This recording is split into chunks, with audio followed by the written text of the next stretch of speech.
Hello everybody, and today we're going to talk about the Satan Shard, the Deceiver. In my opinion, this is the best Satan we have access to, but he's completely different from the Nightbringer and you have to use him so. Okay, the first thing we're going to talk about is the Satan powers. Mortal Wounds is probably everybody's number one go-to, but another good one for the Deceiver is the Times Arrow. You can roll over the wound characteristic of a model and it gets removed. Okay, so let's talk why you might want to take the Times Arrow with the Deceiver. It just slays the model outright if you roll over the wounds.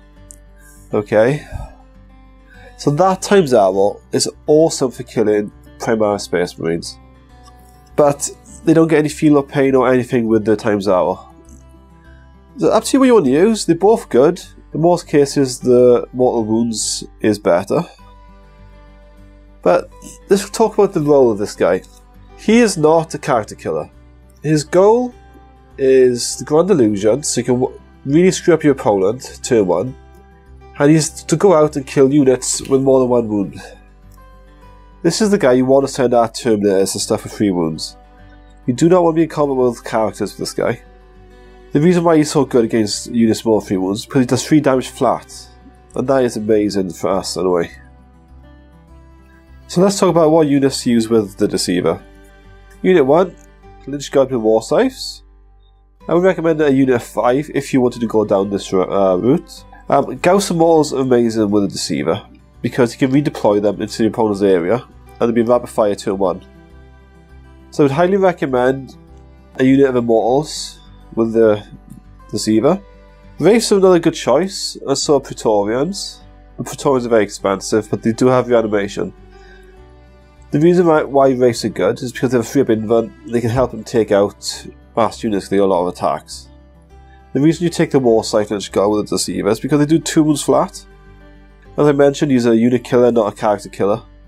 So if you can get this guy into combat with these, with into a unit of Primaris Marines, each failed save is 1 dead Marine. Terminators, they get the -4, so will help them out. They'll take 2 failed saves to kill them because they got 3 wounds, but this guy will just kill them flat outright. Perfect for killing stuff like that. I always send this guy at Terminators and stuff because just boof, 3 damage is dead. And then they get the Guardian Protocol to help him survive. I wouldn't take more than 5 Lynch Guard because they are quite easy to kill without the invent save. Another good unit is the Scarabs, 2 units of 4, but I wouldn't recommend you use the Illusion with these. Okay, so tactics now. Turn 1. Before you deploy, make sure this is the first unit you deploy. Okay? Deploy him where the opponent has the least amount of cover serve. So if you look over here, you got all these builders here, the high tanks. So you got like 1 there. So I would do, this isn't there, out in the open. I'll put him right on the edge of my deployment in there. So he's the first model, closest model. So you probably can shoot him with last cannons and stuff. And I'll just I'll just check these Lynch Guard on the other side over here. Just check them there. So just make sure I'm like a complete idiot, okay? Like so. Like up there you. You'd be like, oh well, that guy's an idiot. So you put all his tanks over there hopefully. Because you have at least you'd be the closest unit. So we put all his tanks over there with a bit of luck, so he wants to shoot this. In your turn 1, you take the Lynch Guard, just scoop him up. So you go 9 inches away, like so. Or 12 inches away, sorry, you go 12 inches away, outline of sight, you got these guys there, as backup. And turn 1 then, he's put all his tanks in the most awkward position possible. That alone will help you win the game because the tanks won't be able to hit what they need to hit. But if you don't want to use Lynch Guard, I'd recommend you take these over instead. Make sure they're in cover when you bring them in, so they always get a 2-up save. Okay, so I moved the Deceiver and the Gauss Immortals on the opposite side of the board from where the tanks were. So the tanks will have line of sight at me, and if they did, the Immortals are first. And they should be rapid fire of the Primaris Marines and so on, where I was near there. So turn 1. You've messed up your opponent's deployment. You're in rapid fire with 10 Immortals with 2-up save, and this guy's ready to jump on a unit. So if you don't use the Lynch Guard and take Immortals instead, you've always got these guys to come up then to your turn 1 with an advance roll, to be in range, to ready to go attack something. Because the Deceiver cannot assault turn 1. Okay, because that's the rule he has. So you just use the first turn to bring up the Wraiths or something fast to give him some cover for next turn. The next turn, you're free to run over the building because they can all fly. Well, not fly, but they all got the Wraith flight thing. So you can fly over the building like so, and go attack some Primaris Marines. And the Immortals are there all game on an objective as well. So there you go. So there's got some Primaris Marines there. They're like, oh crap! The Wraiths are not the best for killing Primaris Marines because they do 1 wound apiece. But you got the volume of attacks with a -1, so it's quite helpful. The Deceiver is awesome. And what I would recommend in combat, say you get into combat with Primaris Marines or Terminators, always use the Deceiver first. Okay. The reason why you use the Deceiver first in combat over the Wraiths is if the Wraiths go first and they put 5 wounds on the models with 2 wounds, you're going to kill 2 models and you have 1 wound, then the Deceiver will hit him and he'll just do 1 wound to kill him off. So if you do the Deceiver first, every failed save is a dead Marine, and then the Wraiths can pull the attacks on again. Then if you've got a model with 1 wound left in the next combat phase, use the Wraiths and hopefully you'll get an even number and wipe them out and then the Deceiver will attack. But against Terminators, anything with 3 wounds, use the Deceiver, kill as many as you can, and these will add on the extra wounds.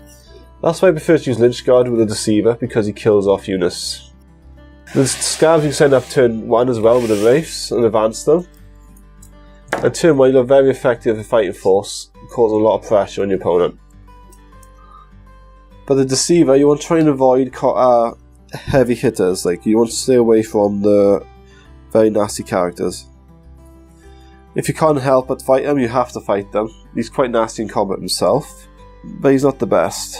Another good tip, at the end of your first movement phase, try and deep strike in some death marks, turn 1, and that way you'll stop the heavy hitters, like the last cans, targeting characters all game.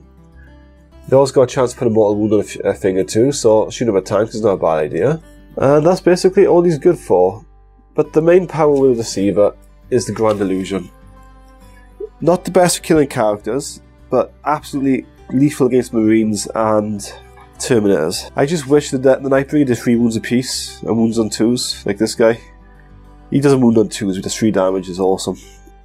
So you can use him with Lynch Guard, Wraiths. You can bubble wrap him and walk up the board, but that's completely counterproductive for what his power is for. If you want a character to walk up the board and try and kill some really nasty stuff, use the Nightbringer. His job is to cause mayhem. Turn 1 he can win you the game just by making your opponent deploy in the wrong area. That is where his skill, that is where his power comes in. In most games they would have deployed over there with more cover is to get better saves. But by putting him out there, you make him go there, because he wants to kill it. Okay, if your opponent's quite used to the Deceiver, it will not work. But you can win quite a lot of games by doing that. Also, only ever expect to take 1 unit with a Deceiver. Never expect the D3 to give you more than 1. So make sure all your strategy is just the 1 unit you take over you, and you compensate for that. You don't want to be using command points, and the powers are the mortal wounds or times arrow. Most of the time we use times arrow, it doesn't pay for themselves, but they are quite handy for shooting long range targets. So it all depends how you play, but against Primaris Marines the times arrow is really good. So you don't get any, because they can't hide away basically. You can't be like across the border, you can't get me with mortal wounds too far, 24 inches, booms, gone. Good for killing like Hell Blasters, you kill 1 model a turn if you're lucky. Like I said, use him as an infantry killer. Okay, send him after stuff with 2 free wounds. Don't fight Gurlyman stuff with him. That's not what he's for. Try and get your immortals if you've got taken Gauss. Don't bring Tesla immortals and put them in the middle, because that's just stupid. Get Gauss in rapid fire range. Much more effective than Tesla. Okay, thank you all for watching, and I hope you enjoyed the video, and I'll catch you all again in the next one.